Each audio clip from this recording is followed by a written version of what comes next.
Welcome to The Growth Equation. This isn't your typical business podcast. We're keeping it real about the challenges of scaling up. Period. I'm Tristan Wright and I've been there. I've built and scaled my own business. I've sold it. I've learned a ton along the way. Now I'm bringing you the no BS stories of founders who are in the trenches right now, navigating that messy middle. We're talking advertising, marketing, design, creative, branding, the whole 9 yards.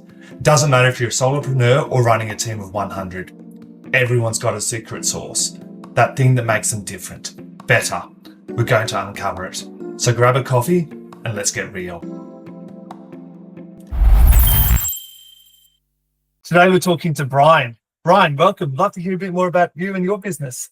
Hey, what's up? Thank you so much for having me. It's great to be here. Man, I tell this when I'm talking to people all the time, but I was like, I could talk about marketing or advertising all day long and it would never, get boring to me. I live and breathe it every day. And it's just fun because I think there's so much changing in the industry all the time, new tools, new platforms, things that are growing and coming and going. And it's a cool time I think to be in advertising.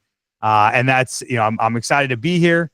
I've been doing advertising and digital marketing for, it's over 20 some years now, which is crazy. I was a little young buck when I started and just thought I was going to take over the world. I finished my MBA and wanted to get into entertainment marketing because I thought that, that's where all the big advertising and marketing, those guys have it down to a pat. And man, I ended up working in the industry for a couple of years and absolutely loved it.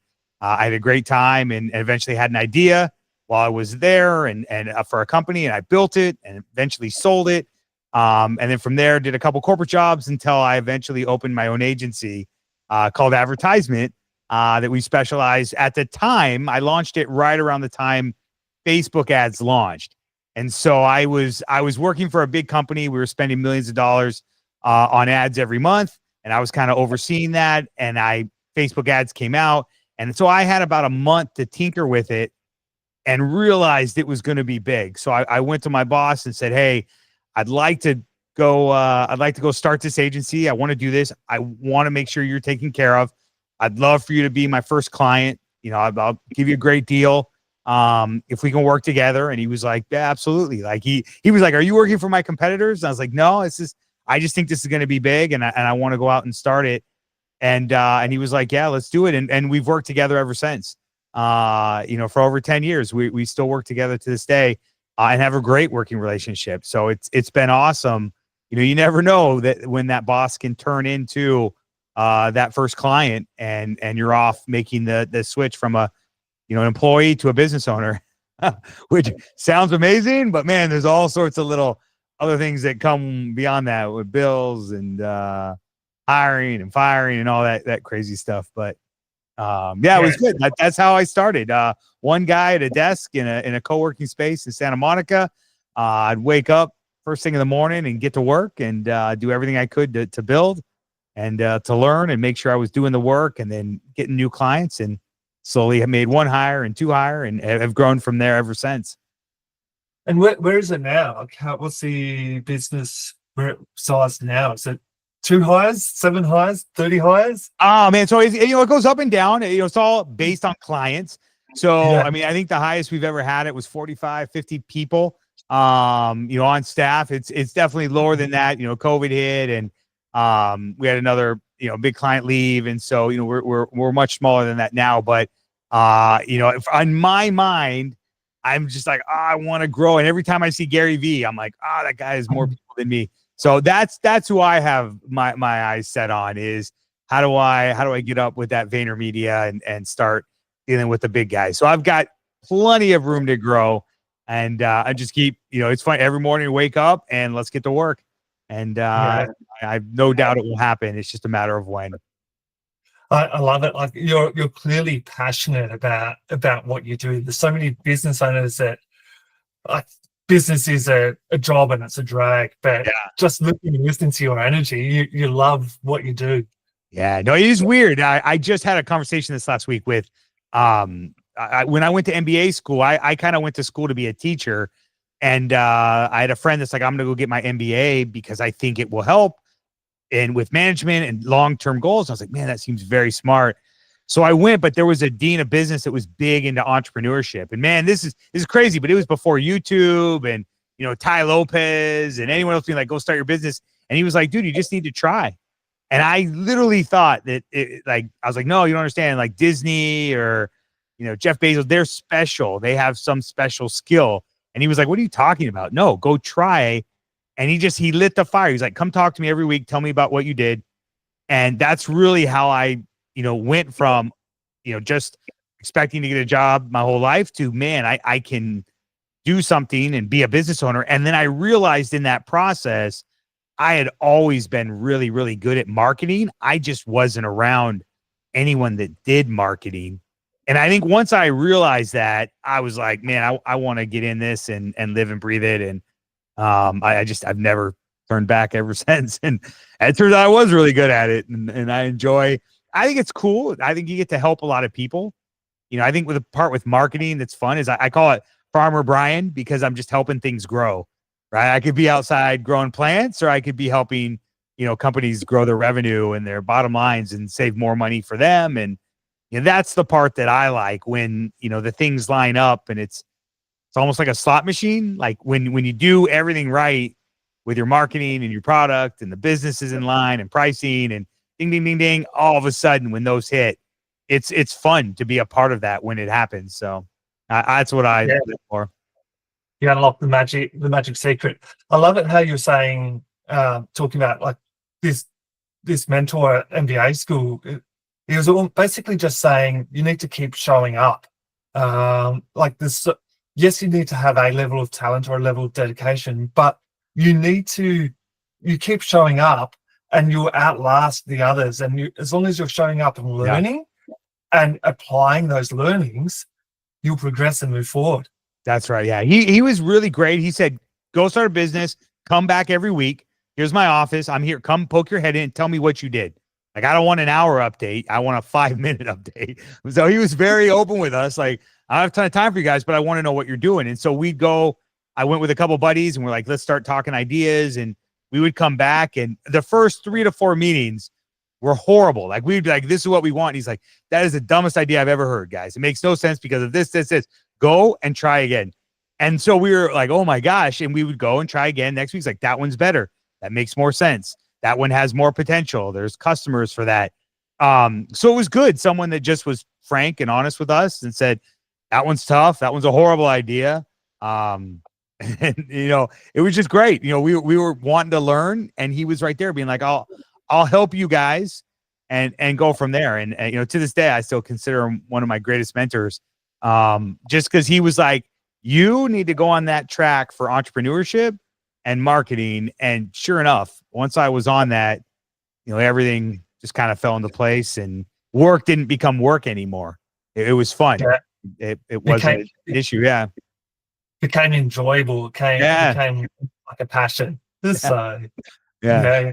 It still has the bad times, but at least when there's something bad happening, you're like, but I'm getting to do what I like. If I was a garbage man, or I was around garbage all day, and I was like, and then something bad happened, I feel like that would be worse. But I was like, I don't know. I really like getting to be around solving problems and ultimately just helping people.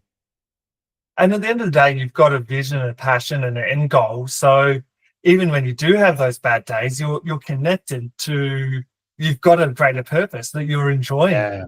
Yeah. It is weird, because I have a lot of friends that'll come back to me and be like, man, we had no idea. Like you were the kid playing around and playing practical jokes and being funny. Like, we never thought you would turn out to be a head of a company or things like that. And my secret has always been working really hard and being able to give up things, to be able to get what I wanted. Giving up buying a new car and be like, yeah, no worries. I'll keep an old car, but that means I have this much money I can put into hiring one more person, or, things that to me seem superficial. I'm like, it doesn't matter to me. Like, I could live in a smaller house, and if that meant I had 2 more employees, that's what I wanted, because then the team was growing. There was more work being done. We were moving faster. Clients were happier. So I was always like, I want to get assets and things that are helping make things happen. And I'm willing to give up something in the short term to help make that happen and just work really Long-term hard. gain. Yeah. So almost like delayed gratification. Like you look at people like Bezos Yeah. and cars he drives. He invests into the future as Yeah. opposed to now. We don't need those shiny cars. Yes, it's nice to have a new shiny car, but do we actually need it? What's the value that it's bringing to Yeah. us? Yeah. The guy who I really admire is Elon Musk, because there's been times you'll hear stories of like Tesla was struggling. He was like, I slept in the office or the factory. I would work all day and sleep in the office. And because if I didn't, we might not have made it work. Or same sort of things like with the rocket or SpaceX. He's like, man, there were critical moments where if we didn't make something happen, that was it. And other people were heading home to sleep and I was there, working, being like, if I don't make this go, it won't make it all the way. And I love that type of passion from someone that's like, sleep isn't even as important as success in making this work and figuring out how to solve this puzzle. I don't know. I love that. So I get your concept and I like it. A lot of people dislike Elon Musk, the personality. So, and I wonder, is it because they don't connect that he's got such a focus and a goal that he lets things go and he doesn't care about what happens around him? Yeah. Yeah. I don't know. I've never met him. I hope I can one day. To me, I just think he seems like a cool guy. I mean, I think once you have a lot of money, some people get real withdrawn and they're like, I want to protect it and keep a quiet life. He's always, to me, like the stuff that they put into their products, ludicrous mode on the Tesla, like, Spaceballs references, like stuff like that. Just seems like he's having fun in business. Like, let me launch a car into space and leave it there. Yeah, let's do it. Let's make it happen. It's a great idea. Right? Like, I don't think it's some masterly, well thought out, perfect plan, but he's like, that seems cool to me. Let's do it. Yeah, I'll take some of my money. And I don't know. I dig that because so many people, I think in business, a lot of times can get very serious and very, intense and everything needs to be right. And he's like, dude, look, it's business. Like, if we make 1 billion or 1.1 billion, like, well, let's keep going. Like, I think he wants to compete, but he also has this lighthearted approach, which shows in his like product demonstrations. Like Apple, everything is perfect when they release a new iPhone. When he's like, hey, here's a new car, it feels like they're winging it. Like he's like, I'll get up on stage and just give me a couple bullet points and we'll figure it out. We don't need to practice. And I feel like that speaks to him, probably because he's like, I'm busy working. I want to work. I want to get things done that are going to make the company grow versus let me build a perfect presentation. Whereas if I just get it out there and the product is cool, other people will talk about it and I won't need to. And I don't know. I really like his approach. It's definitely different. I see how, some people can get upset or, may not agree with his views or whatever, but overall it shows why he's doing so well. But I think he just has this real intense work ethic and he gets smart people around him and gives them the freedom to do what they need and say, let's solve problems. Yeah, he's got his focus. He knows what he wants to achieve in life and he's single-minded for that. Yeah. So leads me to another, like working hard versus working smart and then business life versus personal life. You've been through that journey over the last 20 years. Yeah. It's a great question for I think anyone that's wanting to get into business or that's in business. Obviously the best choice is always to work smart. The smarter you can work, it's gonna ultimately, like, that's the one you want to lead off with. But what's interesting is the smartest choice sometimes appears because you're working hard. Meaning, if I would have just sat and been like, let me think about this and do it, whereas I'm like, there's two paths. Let me run down one. Look at that. Didn't work. I can get back to the next one before someone sitting and thinking about it and analyzing it ever has a chance. And so I do think that while working smarter is always the better option, I think, being quick is extremely important because you don't always know the answers, and you don't know your best idea may do nothing to the market. People may not care about it. So the sooner you can find out that they don't care about it, the sooner you can make an adjustment and go from there. So I mean, when Meta first started, or Facebook started, their motto was, move fast and break things. And then after the election, when Cambridge Analytica and the big scandal, they're like, move fast with responsibility. They changed their motto to something that was like, don't break things, but like, let's make sure we're doing the right thing. And so I felt like it was actually a fun when they switched it over. I was like, the second one makes sense, right? Like move quick and make sure you're doing the right thing. As opposed to just move quick and break things. And doesn't matter if it's right or wrong, just do it and be first to make sure you're doing the right thing, which I feel like is kind of the smart thing there, which is what I'm doing the right thing? Should I be doing it? And just taking the time to look at, is there a problem with this that I'm not seeing because I'm so laser focused? But I ultimately think moving quick you mentioned work-life balance. That one's tough. I think anytime you're an entrepreneur, the work-life balance, it can be non-existent or real tough to be like, are you growing it, or are you spending time with your family, your friends? And for me, I have a daughter, and she just turned 5. I'll be honest, man, it was the first couple of years was rough to be like, how do I take care of this baby, work from home, get interrupted all throughout the day, or my wife was like, man, we need help, or we got to go to the doctor, she's sick. And, schedules were all over the place. And 100%, I'll say this as a matter of fact, I was not productive, anywhere near as productive as when I had a baby, as when I was kind of on my own doing stuff. But, it's just one of those times that I think a lot of people go through in life where I couldn't change it. And I know I've only got her at that age for a certain time. And I did what my parents will always say. This is my mom's statement, is just do your best. Hey, did you do your best? And I would give whatever I had that day. And sometimes that might have been 40% of what I normally could have put out.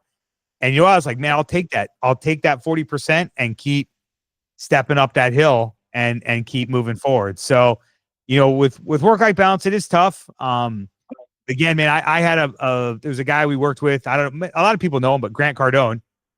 We did work with him, real estate guy, big on the internet, lots of stuff. And we did some campaigns for him for a while, and I was able to hang out with him at a lot of his conventions. And his thing that he would say that I was like, it's so true. He's like, if you want something big, you have to give something else up.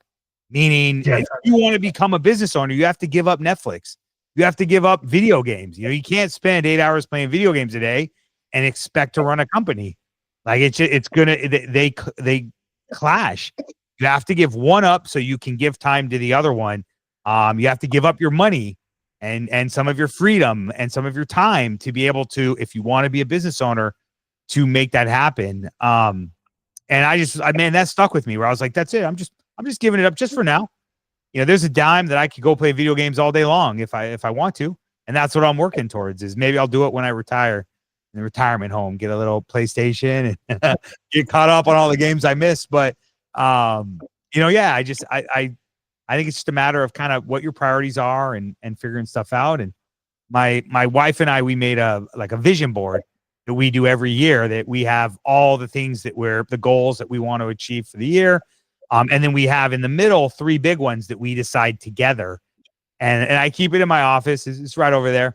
But like every day I look at it and I'm like, which ones have we gotten done and which ones are nowhere near close? And, we arrange it, and I never hit everything that's on there, but I keep being like, man, that's what I'm gunning for. And that's what I'm going for. So it's to know what you want. And I think that's kind of what's fun in life is, the journey is picking somewhere that you're like, that's where I want to be.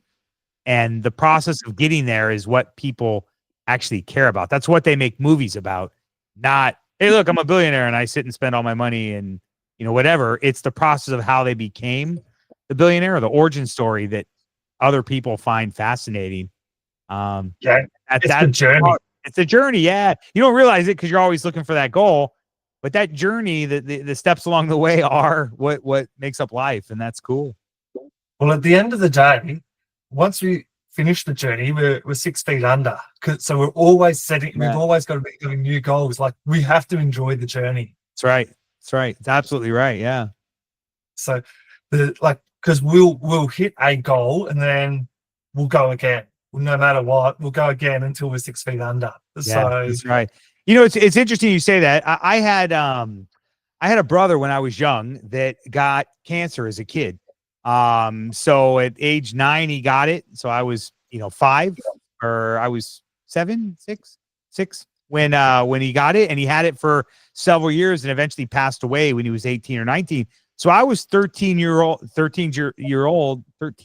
old when I realized that, man, life isn't fair and life can come and go. And it was a random type of cancer that they had only seen in people over the age of 70 before, and they had with no family history of it, nothing, just a random freak thing. And I learned very early the lesson of real life, which is anything, you're not guaranteed tomorrow.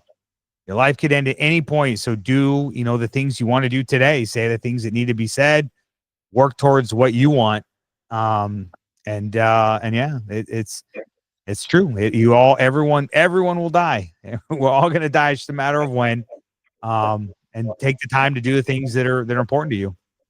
yeah, totally. Now I don't know if you heard that, but we've got a thunder and lightning storm literally Nice. right over our house at the moment. So anyone listening, like it's literally so hopefully it doesn't break the audio too much. But yeah, like it is, we need to, it's so many business owners and entrepreneurs forget about enjoying the journey and being present in the journey. Your mind is stuck at the end goal. Yes, you've got to have that end goal, but also we've got to enjoy today, tomorrow, and next week. Yeah. It's interesting. I don't think I've ever told the story to anyone except for my wife. But when I started, and I first started the company, $1 million seemed like a lot. Like, man, $1 million. And so I think it took me maybe 3 years before I hit $1 million in revenue. And I remember when it happened, I was like, oh my gosh, I did it. Like this. And I was kind of by myself and excited. And I was like, well, let me see if I can get another million. Right. And I started again and I hit that one in about half the time. And I was like, man, that's great. And then I think the next year it was, and let me see if I can get $1 million in a year. And sure enough, it happened. What was interesting though, is as I was hitting it, and these are things that at one time I thought was $1 million was so big, as a young kid growing up or whatever, that now when it was beyond that, I had more problems, and it was crazy. Like after that, I was like, I don't even want to celebrate anymore. Like, I got bills and this and that other stuff. And it was weird because I was like, this was something that I used to celebrate. And just, I think the grind of business was like, let's just keep it going. What's next? And it made me sad that I kind of lost some of that joy that I had at that first big million because I got lost in the mundane. Let's go and go and go. So anyway, we're having another big party next time we hit it. So that's the moral of the story. Yeah. Like it's each time we hit 1 million, get to the next one and faster again, and we keep learning from that. So I want to hear about like, so you would have had some highs and lows on your journey. Like I want to hear about some of those lows on the roller coaster that you've been on. So like where have you got stuck? Yeah, no, it's interesting, man. Lows, I think, it's always tough for me, when we work for clients that we're wanting to do the best for them, the team's putting forth their best effort. And when they're like, hey, we want to leave, for whatever reason, it could be they're hiring someone internally, or they want to try a different team, or maybe they don't like a certain person on the team, and they're like, hey, we want to make a change. Man, it always hurts me. I feel like it hurts my soul, where I was like, like I'm losing a friend, or it's a breakup. Like they're like, hey, we don't want to be with you anymore. And I was like, I get that it's just business. And I was like, absolutely. And the truth is, a lot of times those clients come back and they're like, oh my gosh, we liked you guys a whole lot more. We didn't realize how great you were, which is wonderful when that happens. But it always hurts my soul a little bit when someone leaves. So, I mean, that's a low point for me. I've never, ever, ever liked like needing to let employees go Mm. for either performance issues or, if clients are, if we're losing clients or something. And I'm like, man, guys, sorry. I always feel like I've let people down when that happens. And I want to be like, oh, I just want to grow and grow and grow and never go the other way, which for anyone listening in business is impossible, right? Everyone will have ups and downs and highs and lows. But I've always been like, man, I just wanted to so I think in my mind, maybe it's the over optimism that I have. But I always like I just want to hire and never need to fire anyone or let them go. So that's a part that's there. And we've had a couple of bumps along the roads with employees that sometimes were upset or clients that were like, hey, we don't think that you did something right for us or something. And man, that always for me, it's just rough because I was like, man, like I want to do A game all-star work. I want to have everything that comes out of our team be absolutely perfect. And I think it goes back to really, any business owner, it's your team, right? It's the team that you have. Are they all open and honest with each other? Do they communicate well, or are they segmented and kind of, fractured? Are they good at what they do? Do they show up for work? Do they work well with others? Like you want to have a team that and I think a lot of that goes back to the leadership, which is, there's some people that feel like the teams work for them. I'm kind of more the opposite. Like I feel like I work for the teams, and if I do my job right, everyone gets to have a family and a life and a paycheck and a career and can enjoy their lives and the weekends if I get things right on my end. So I've always just taken a lot of that onto me and been like, man, I've got to lead with that. I know different leaders do different things, but that's always been my approach is Yeah. leading My, first. And my concept is we look after our team looks after our clients, and then our clients end up paying us. So we guide our lead our team, lead by example, and it follows on from there. yeah, that's right. That's absolutely right. It really is. And it's just crazy, how much will happen when you do your job well. You'll get Mm. referrals. When you're great at what you do, people will bring their friends, their family. Hey, you got to work with this guy. His company's good. He made us a lot of money. He's doing the right stuff. Like it's just fascinating to see a lot of people that are like, oh, if someone says something bad about me, it doesn't matter, or I'll fight them on the reviews. And I'm like, man, that's tough. Like that's even if someone's upset, you've got to own it and be like, man, it looks like we've got work to do. We've Mm. got to be better, and we're gonna recalibrate how we're doing things. But if there's any ever way that we could win you back, we'd love to. Those type of comments on being humble enough to say maybe we didn't do everything perfect, and we've got a room for improvement. I think people love hearing that, and they're like, he's a real person that cares Mm. about what he does, and they'll come and want to work with you more. Talking about room for improvement, what does the operations of your projects behind the scenes look like? I'm sure it looks awesome to the clients, um, but often I hear maybe it's not perfect behind the scenes. Yeah, no, Gary V will call it. He's like, people think it's awesome being like an agency owner. He's like, it's like a firefighter. Like your things are good, and then fire. Oh, we got to go over here, or something. A deadline's due, or a client switches something, so it's hustle, and run around. So it's very fast paced, which is exciting. The hours go by quick because you're always working on things and making things move forward. So that part is good. In terms of room for improvement or operation stuff. I'm fascinated by what is coming out with AI. And I think, Mm. kind of what we're in the process of doing is how do we rework a lot of what were manual, processes into how can we utilize AI or, connections or tools to be able to help make some of these things that used to be manpower heavy, automated. And it's fascinating to me to see. And I think especially in terms of advertising and what can happen, I think with image creation or video creation via AI in the next couple of years, I think will be, mind blowing. I'm just fascinated by what can happen and what will happen in regards to, the entire creative process.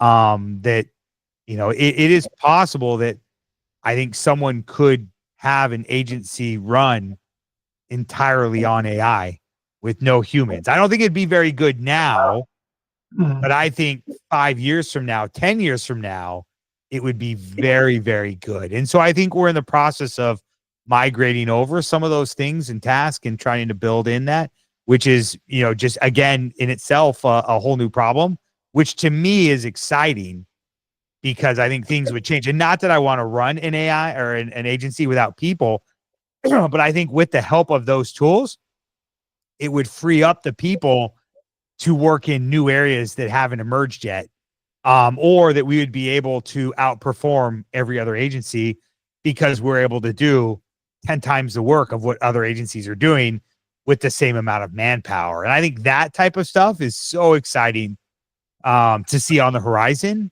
and to have that kind of be coming up. And I think it'll be a big changer for the advertising industry. Yeah. What have you implemented personally within your business, AI wise?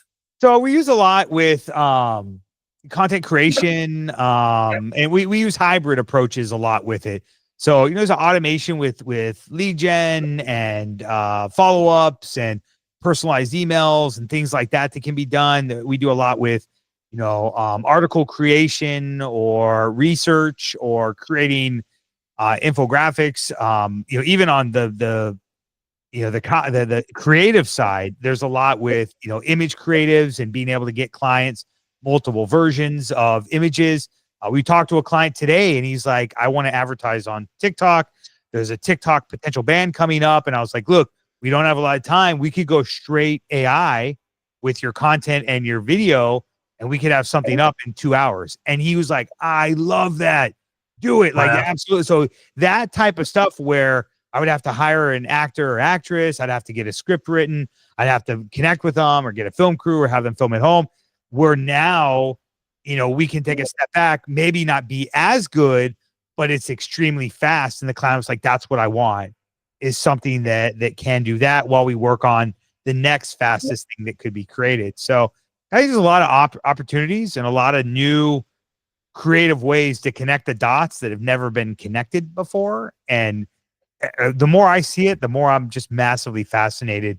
And I think it's the future. Yeah. Now you mentioned the potential upcoming ban on TikTok. We were talking about this beforehand and before we started recording. So perfect segue to go into that, mate. Yeah, no, he's crazy. And this was something that fascinates me. And I could talk about this forever. For the longest time, I didn't think it would happen just because there isn't a lot of stuff in America that really gets banned that I think is really, really popular. Maybe drugs and there's some other things, but ultimately, like, social media is something that's used by the masses. It's a big app. It almost felt like maybe it was too big to fail. And I think it's really just politically wise. And I think that China banned Facebook, banned Google, so they could build WeChat and some of their own apps. And I think it's just a response to that is ultimately what it's coming down to. It just took 10 years for it to make its way up and eventually get that. But China was like, hey, we're going to protect China first, and the American companies can sit outside. And I think this is really ultimately a response back to that. But it's interesting. Everyone's wondering, like, will it shut off on one day? And there's a lot of people that are talking. They're saying, maybe the app, it won't be available in the App Store, but it will still function as normal. Some people are saying they're changing their profiles to Canada and they're hoping that will work, or they're going to get a VPN. So, I mean, I was like, these are all creative solutions. But I think a lot of us are still not entirely sure. When we talk to the TikTok team about it, they're always like, wait and kind of see. We're it's all unfolding for us as well. And I think ultimately, there's a lot of people on the US TikTok team that we work with, and we definitely want them to be able to have jobs or keep jobs. And I can imagine how that's extremely scary of having like a Death Star pointed right at your company.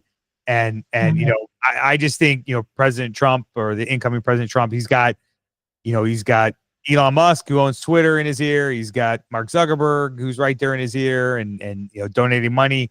And I think that's it. They've got in with him, and I don't know if there will be a savior for this. I mean, they talked about selling it to an American company.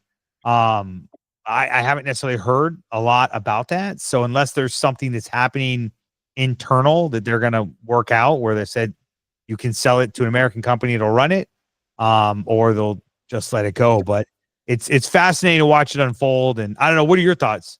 What do you think is going to happen? Yeah, I can't see, like, it's been to whatever levels of court. I can't see it. And it was set up so it actually happens a day before inauguration. So Trump can't make the changes either. Yeah. So there's talk about Elon Musk has said he'll buy the rights for it. Yeah. But I saw a thing that was like, this is not true, but I love that idea. Like, I was like, here we go. Man, he's just buying all social media up. I mean, I don't know what will happen, but I mean, I think, it looks now like it's headed for a ban, that it will in fact happen. But again, that there's a new administration coming through. There's changes that could be made. And I don't know. I mean, if Trump wanted to remain popular, it's something that maybe he could bring back or in some capacity. So I don't know. I think it's interesting to watch it unfold. But it's just a crazy scenario with, I think it's political chess pieces getting put around, and we'll see what happens. Do you know what the biggest online shopping platform in the world is? Man, this is okay. Let me think about this. Is it? I was gonna say Temu, but it's not. It's a weird name that you don't hear very often. I think I've seen it in there. It's not Amazon. What is it? TikTok. In terms of what, sales? Yeah, into China. That's crazy. Yeah. China, the most revenue goes through TikTok with their shop. Man, when they said they were launching their shop, it's so weird to me because I didn't think much of it, simply from the fact that Facebook tried to launch a shop like 3 times, and every time it's just horribly integrated and awkward. And I was like, man, this is rough. TikTok, the one thing I didn't take into account is they were trying to connect the Chinese sellers, the factories. They're like, all the factories are here. You're making products for $5 and they're selling them for $50 in America. Why don't you just sell it for $6 and we'll ship it over in low quantities and we'll skip the tariffs? And they're like, absolutely. So I mean, it's crazy that it's worked as well as it has, but it's great. I mean, they're incredibly intuitive and they're working the market. Americans love their cheap goods. They're like, oh, it's on sale, let's get it. I think that's one of the issues why they need to, because why they're looking at banning it, because as soon as the whole TikTok shop experience comes out fully out to the Western world, China and Chinese government in turn has access to everyone's individual data. No. So I think I mean, there's another conspiracy there. So exactly. I feel whenever I've heard that, again, it could be perfectly true, and they do have access to data. I just think every online platform, Facebook, Google, they all want data. Give me all the data. Like, so I was like, everyone does it. So when I hear the TikTok wants data, China wants data, I was like, yeah, it just means they're an online platform. Everyone else has the data already. So that's right. We've been sharing our data for years. Yeah, so that's right. Yeah.